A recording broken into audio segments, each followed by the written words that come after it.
फरीदाबाद में ट्रैक्टर फुर करण की कोशिश दौरान गोलियों हणण वारे वाक़िए बैदि पुलिस पारां छापनि दौरान 2 ॼणनि की गिरफ़्तारी वारे अमल ख़िलाफ़ ॻोठाणा रस्तनि ते निकिरिया आहिनि। ॻोठ रसूल बख़्श चांडियो जे रहवासियुनि जाड़ो चांडियो, ज़ुलेखा चांडियो, नूरा ख़ातून ऐं रुबीना चांडियो ऐं ॿियनि जी अॻवानी में औरतनि, मर्दनि ऐं ॿारनि क़ुरान पाक खणी फरीदाबाद मेहर रोड ते टायर साड़े धरणो हयो। ज़ुलेखा चांडियो चयो त फरीदाबाद पुलिस बेगुनाह बासरनि जी वंगार वहंदे असांजे घरनि में घिड़ी असांजा 2 भाइर जुम्मन चांडियो ऐं गुलशेद चांडियो गिरफ़्तार करे वरितो आहे, जंहिंजो को बि ॾस पतो नथो वञे। हिननि चयो त पुलिस ऐं बाअसर उमेद अली चांडियो जी ज़ातियुनि जो नोटिस वठी बेगुनाह गिरफ़्तार कयल गुम कयल भाइर जुम्मन ऐं गुलशेद चांडियो खे आज़ाद करे इंसाफ़ फराहम कयो वञे, न त असांजी एहतिजाजी तहरीक जारी रहंदी।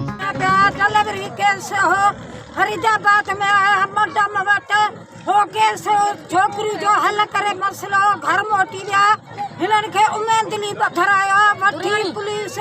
छोकरा निंड पे है सांजा निंड में उठारिया या गुलशेर और जुम्मन लापता है ना लापता असा के दसन भी न था चालान असांजा छडे साम थानो कोन छडीना डेरी वतन में इते पई मना अदर मना बाहर बहुते मंडम कढियो तो सुबह जो व्या त मिर्जानी ठोके खड़ी होन गए अंदर कयो अच्छा अपील दा कयो गुलार सुल खान बैठो आ टूर प्लाट दे अच्छा चौं अपील दा कयो ता नूर नबी खान मरी है मरली व्या थे कानू ये अचे तो रात जो भी बैठे तो दी जो भी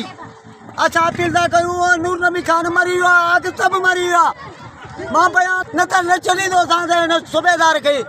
मां बुधाया तो मां संभाले भी कंदुस वारमाल 6 मिनट पोटा कल हिते मुझे दरते बिटिया मना तुजा पुत्रे ना भा मना ओ गले मुंजी छोकरी ते आए अस्पताल में हो गया निश्चित दा मना उनके वर्तो दर